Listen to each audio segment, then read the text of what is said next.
സൗദിയിൽ മയക്കുമരുന്ന് പരിശോധന കർശനമാക്കിയതോടെ നിരവധി പേർ പിടിയിലായി. ഖാത്ത്, ഹാഷിഷ്, മെത്താംഫെറ്റാമിൻ ഗുളികകൾ തുടങ്ങിയവയാണ് പിടികൂടിയത്. മയക്കുമരുന്നുമായി ബന്ധപ്പെട്ട് പിടികൂടുന്നവർ ഇളവ് പ്രതീക്ഷിക്കരുതെന്ന് നേരത്തെ മന്ത്രാലയം മുന്നറിയിപ്പ് നൽകിയിരുന്നു. സൗദിയിൽ മയക്കുമരുന്ന് വേട്ട കർശനമാക്കിയിരിക്കുകയാണ്. ഇതിന്റെ ഭാഗമായി പരിശോധനയിൽ സൗദി പൗരന്മാരടക്കം നിരവധി പേരാണ് പിടിയിലാകുന്നത്. അസീറിൽ കഴിഞ്ഞ ദിവസം മാത്രം പിടിയിലായത് 14 എത്യോപ്യൻ സ്വദേശികളാണ്.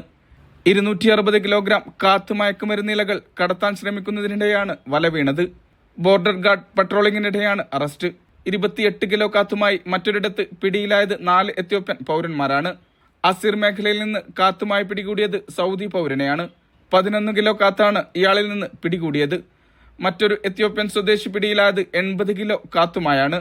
ഹഷീഷ് വിൽപ്പനയ്ക്ക് ശ്രമിച്ച മറ്റൊരു സൗദി പൗരൻ പിടിയിലായതും അസീറിലാണ്. 2 പാകിസ്ഥാൻ പൗരന്മാരെ പിടികൂടിയത് 1.5 കിലോ മെത്താംഫെറ്റമിൻ ഗുളികകളുമായാണ്. നർക്കോട്ടിക് കൺട്രോളിന്റെ നേതൃത്വത്തിൽ ജിദ്ദയിൽ നിന്നാണ് ഇവരെ പിടികൂടിയത്. അൽബഹ മേഖലയിലും ഗുളിക കടത്ത ശ്രമം പിടികൂടിയിട്ടുണ്ട്.